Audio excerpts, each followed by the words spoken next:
আসসালামু আলাইকুম। দেখেন মেহেদি দিলাম, মেহেদিটা কেমন হয়েছে লাইক কমেন্ট করে জানান। এই দেখেন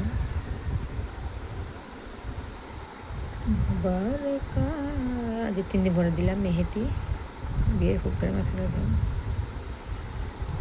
সুন্দর হয়েছে, লাইক কমেন্ট করে জানান। দেখেন আর এক হাত সিম্পলে দিলাম, কেমন লাগতেছে? সবাই দোয়া করবেন, পাশে থাকবেন ইনশাল্লাহ।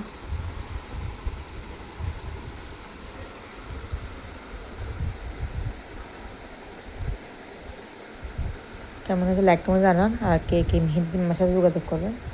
জাস্ট সিম্পলে দিচ্ছি, তাড়াহুড়া করে মানে অনেকক্ষণ বসে থাকতে হয়, এই জন্য এদিকে দিনে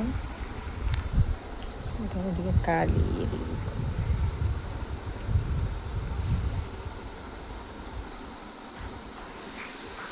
দোয়া করবেন।